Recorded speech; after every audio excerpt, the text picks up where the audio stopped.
Hello everybody and welcome back. My name is Curtis Kaboom and this is Kurt-Tober. Now, I've been pretty excited for this movie since it came out, but I knew that it was a perfect opportunity to watch it for Kurt-Tober because I watched the original movie that these directors made back in Kurt-Tober of 2023.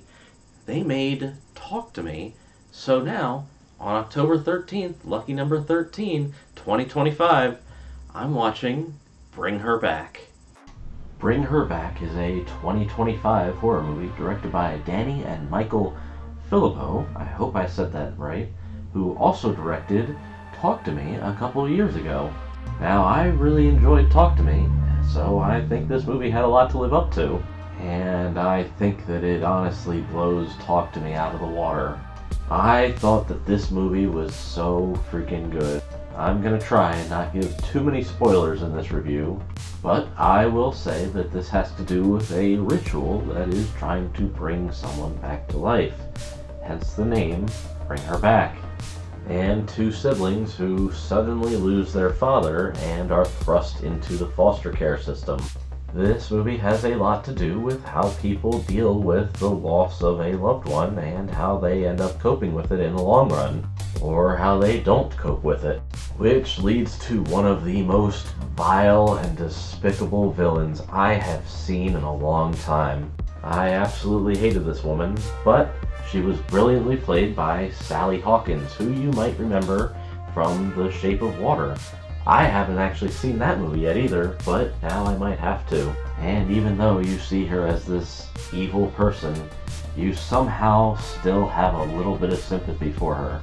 And besides the theme of coping with loss, a large part of the narrative is about the overarching theme of child abuse. Some of this movie can be very hard to watch, and it is not for the squeamish. Bring Her Back will make you feel uncomfortable from the very second that this movie starts. And I think it's brilliant how they use that discomfort to build suspense and eventually scares. You should be able to figure out what's going on pretty quickly in this movie, but the ritual itself is something that is extremely creative. And this movie, once again, doesn't give you all of the answers. You might have to dig around on Reddit to try and figure out what the heck was going on. I love when movies don't hold your hand and explain every tiny thing. And finally, I'd like to point out that the gore in this movie is fantastic.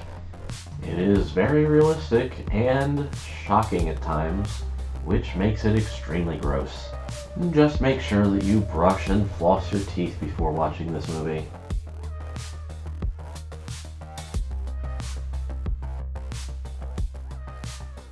So, I know that was a little bit shorter because I didn't want to give too much away.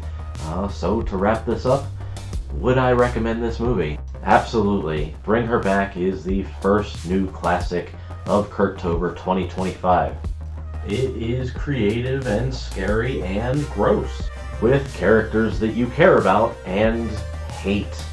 I'm very excited to watch this movie many more times to try and figure out every detail that I missed on this first viewing. And although I highly recommend it, I will admit this might not be for everyone. The gore can be hard at times, and it can feel very uncomfortable to watch. But to someone like me who loves horror, that just means that this movie is doing exactly what it's supposed to do. So, if you do end up watching this movie because of my review, please let me know. Oh, I want to talk so bad about this movie. Happy Monday the 13th, everyone.